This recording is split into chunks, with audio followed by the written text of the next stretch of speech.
Muito bem, hoje a gente vai falar do episódio 6 da série Uma Nova Mulher da Netflix e o tema principal desse episódio é a relação dos nossos pais. Se meter nessa história é muito complicado. Então a gente vai analisar não só a série como um todo, né, o episódio como um todo e, por fim, a sessão da constelação. Então, se você está acompanhando toda a série aqui com a gente, você sabe, a gente vai falar ali de pontos de cada personagem, o que eles estão vivenciando, as dinâmicas que aparecem ali e, como sempre, eliminando mitos e lidando com o que realmente acontece numa constelação familiar. E, lógico, vou deixar para o final a sessão que a Ada tem lá com o Zaman. Finalmente temos uma sessão de atendimento individual. Vou falar um pouquinho sobre isso também. A gente começa aqui falando dos personagens que tiveram menos relevância nesse episódio, mas a gente já começa a ver alguns movimentos. Por exemplo, a história da Sevik e do Fico, né? Já dava para ver que ia rolar ali alguma coisa, né? Mas você vê, ela começa a olhar para ele diferente, começa a se permitir, mas ela ainda tem conflitos ali, né? Não, nenhum homem vale a pena, não achei ainda a pessoa certa, né? Assim, que construção é essa que ela carrega? Mas ela já começa a experimentar, tem um clima, eles começam a ter mais contato, eles têm um tempo juntos, cantam e tudo mais, e no final do episódio eles têm um momento lá na casa, né, da mãe da Ada, onde rola ali um primeiro beijo, rola ali aquele climão, ela tem um contato um pouquinho mais íntimo ali com as questões do Fico. Fico também é bem interessante, né? Tem uma história, ele conta a história da relação dele com o pai, que é uma relação conflituosa, a mãe não teve mais contato, o pai ali, uma relação com a madrasta, como ele diz, uma mulher que ele trouxe para cuidar deles e tal, e fala no confronto, principalmente quando interfere na história do irmão. Certamente a gente vai ver alguma coisa por aí, esse conflito com esse pai, esse conflito também com esse masculino é bem interessante, porque o Fico, ele parece muito tímido, né? A ação dele para próximo da Sevik também é um pouquinho complicada, né? Ele tem muitos medos, ele tem muitos receios, mas ele está fazendo o movimento dele. Então a gente vai ficar de olho nisso aí também. Por outro lado, a gente tem ali a história da Leila, ela volta a ter lá o contato com o marido, naquela cena que eles estão tomando banho num rio, né, alguma coisa assim, e fala do divórcio, mas ele fala, aceita o divórcio, vambora, vamos pegar o dinheiro e tudo mais. Então, assim, a ideia de desfazer o casamento, ele né, não está dando tanta relevância, isso machuca muito, porque é simbólico. Perceba, a gente está falando aqui da cerimônia, do contrato especificamente, embora as cerimônias sejam muito importantes para os seres humanos. Tá? Ritualizar as coisas é importante para a gente, o ser humano é simbólico, a nossa linguagem é simbólica, portanto, nosso inconsciente, nossas emoções recalcadas também são. Então, isso é muito interessante a gente ver muito das simbologias, dos rituais nesse episódio, né, que culmina lá com um velório. Eu vou falar disso mais para frente, mas a Leila, pela primeira vez, começa a discutir ali, colocar algumas questões para o Erden, e ele fala uma frase muito interessante, né? A Leila já está no processo dela, já está na caminhada dela de lidar com aqueles conflitos que estão guardados. Ainda pesa essa história de marido versus o pai, tem uma história aí por trás, certamente, mas ela começa a discutir com ele e ele fala uma coisa muito interessante, assim, para de falar comigo como se eu fosse outra pessoa. O que houve que você está falando comigo diferente? O que houve que você está percebendo algumas coisas que antes você não percebia? Esse é o ponto principal. E note, as amigas sempre falaram, não é o ponto principal. Ela começa a fazer os próprios movimentos. E nessa história do divórcio, pegar dinheiro e tal, a Leila fala mais uma vez uma coisa que até então, desde o início da história, só foi passar a ser relevante a partir daquela cena na praia. Ela fala assim: e o nosso filho?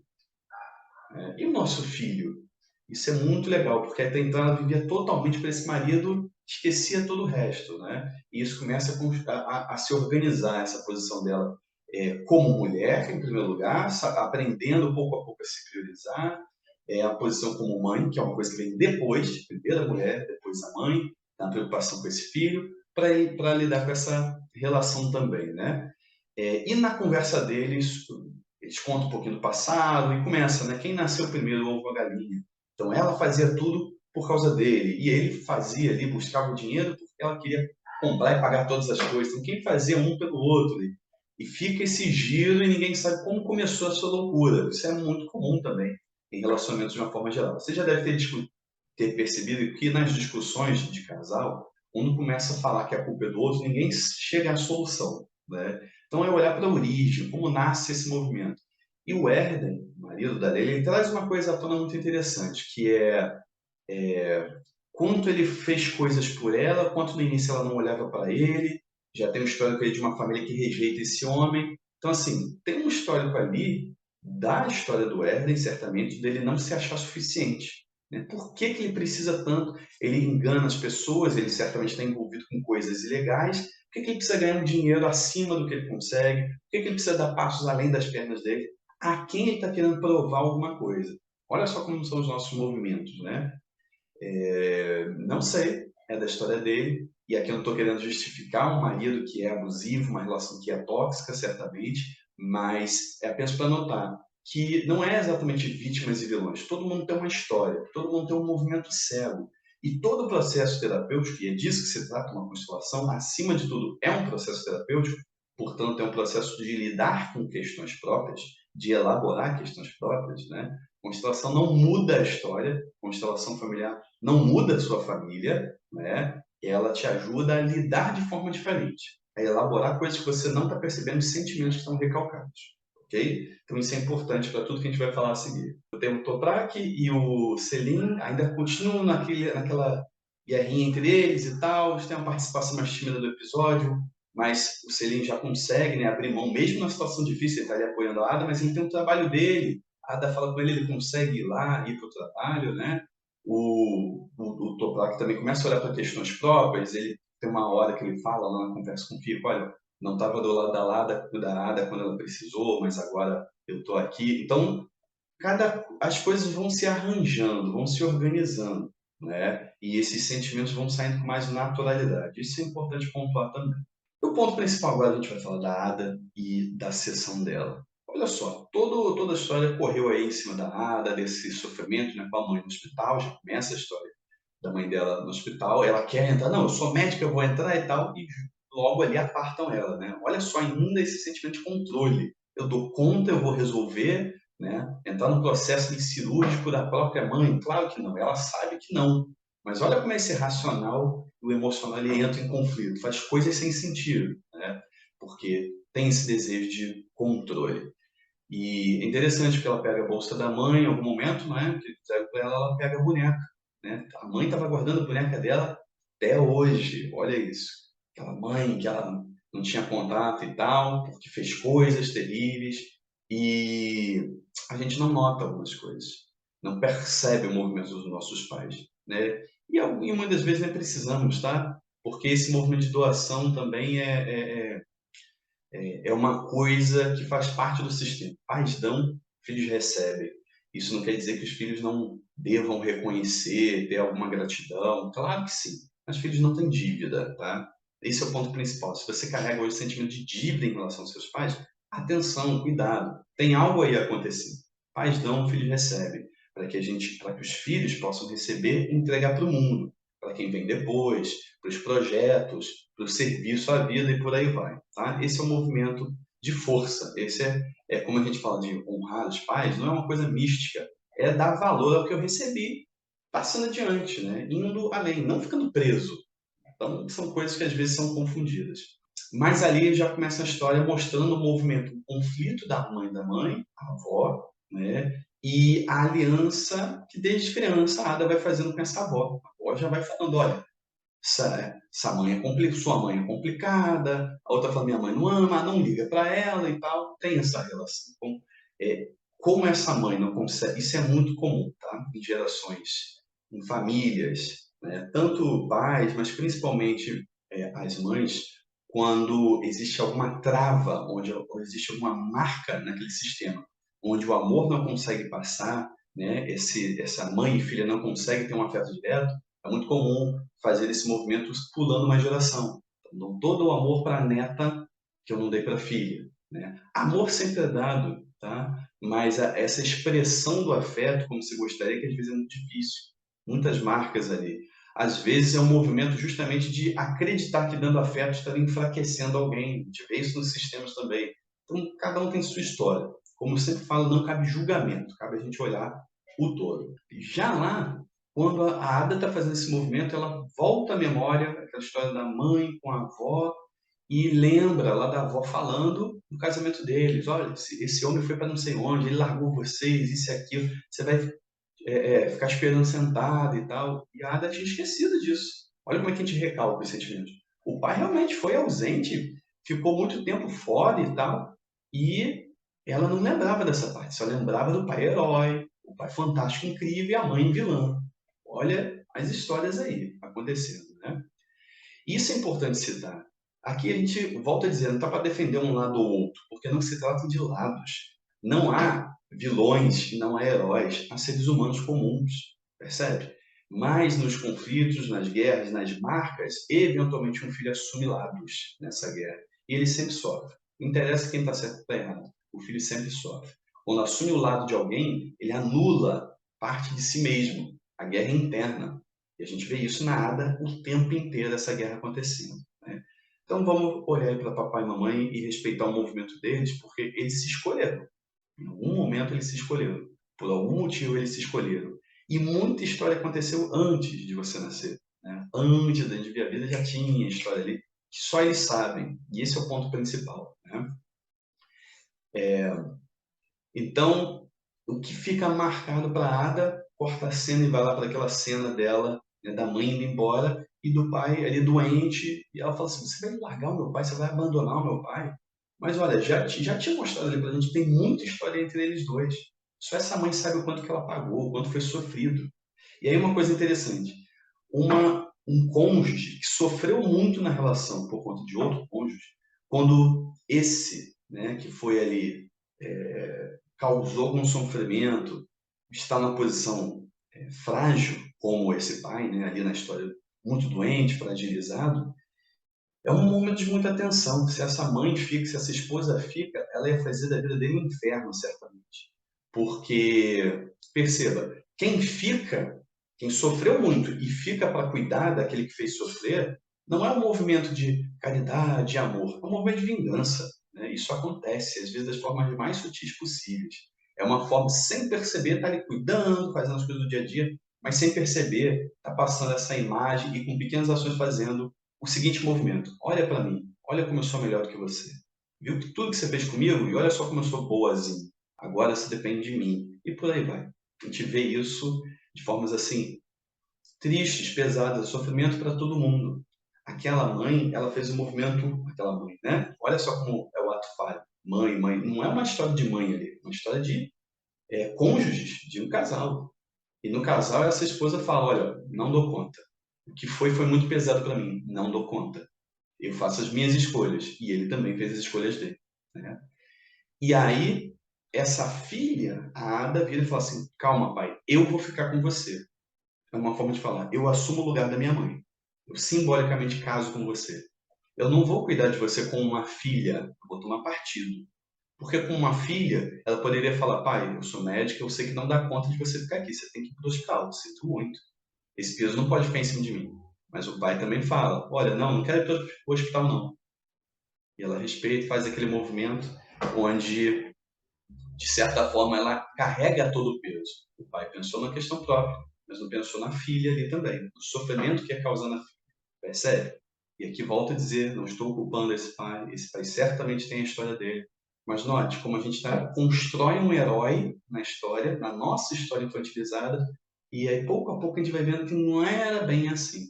Quando a gente assume lados, pessoal, né? Quando você olha para uma vítima, você tem que eleger um vilão, né? Para olhar um demônio, você tem que eleger um anjo, senão você não tem contraponto.